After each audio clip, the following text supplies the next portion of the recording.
saja kita ke informasi yang pertama. Terjadi ledakan besar di Bandara Baghdad Selasa malam, hanya sehari sebelum kunjungan Presiden Iran Masoud Pezeshkian pada Rabu 11 September 2024 kemarin. Menurut media keamanan Irak, ledakan terdengar pukul 11 malam waktu setempat dan dilaporkan terjadi di area bandara yang digunakan oleh militer Amerika Serikat. Seorang pejabat Irak yang berada di lokasi mengonfirmasi adanya 2 ledakan kuat dengan roket Katyusha sebagai penyebabnya.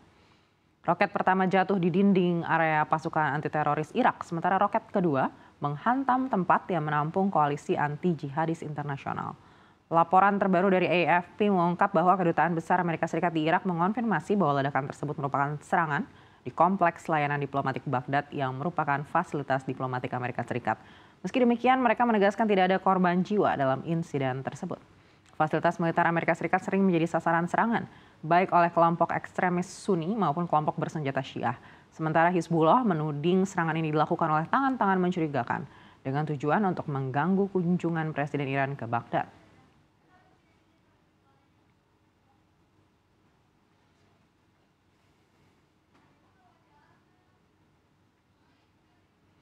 Kita beralih ke negara tetangga kita. Indikator ekonomi Thailand terus menunjukkan tren negatif. Sebuah survei terbaru mengungkap bahwa utang rumah tangga di negara tersebut mencapai rekor tertinggi. Mengutip Channel News Asia, survei dari University of the Thai Chamber of Commerce menunjukkan bahwa rata-rata utang per rumah tangga kini mencapai 606.378 baht atau sekitar 276 juta rupiah.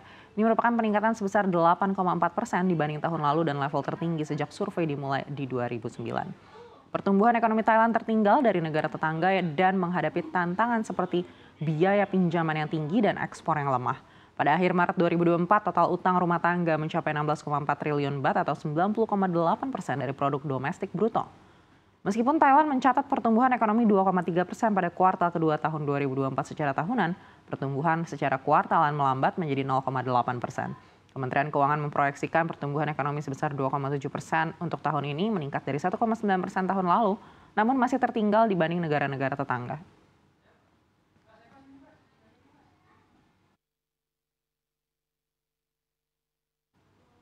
Kabar duka dari Vietnam, sebuah jembatan roboh di atas Sungai Merah menyebabkan 10 mobil dan truk serta 2 sepeda motor terjun ke dalam sungai. Kejadian ini berlangsung saat topan Yagi, badai terkuat Asia, melanda Vietnam. Video yang beredar menunjukkan momen menegangkan ketika sebuah truk dan sepeda motor tiba-tiba terjatuh bersamaan dengan runtuhnya jembatan. Beruntung, pengendara sepeda motor bernama Nguyen Minh Hai selamat dari insiden tersebut. Setelah jembatan runtuh, beberapa orang berhasil diselamatkan dari air dan dilarikan ke rumah sakit. Namun sedikitnya 10 orang masih dinyatakan hilang. Di Provinsi Chao Bang, sebuah bus dengan 20 penumpang tersapu ke sungai yang meluap. 4 jenazah ditemukan dan 1 orang selamat, namun yang lainnya masih hilang.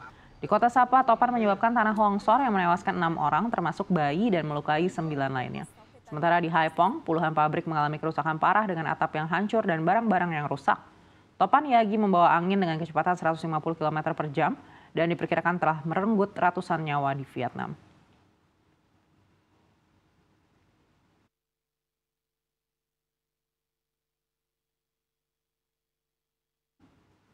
Kita beralih ke informasi di dalam negeri. Peneliti baru saja menemukan timbunan perak yang mengejutkan di dasar Laut China Selatan, wilayah yang terletak di utara Indonesia.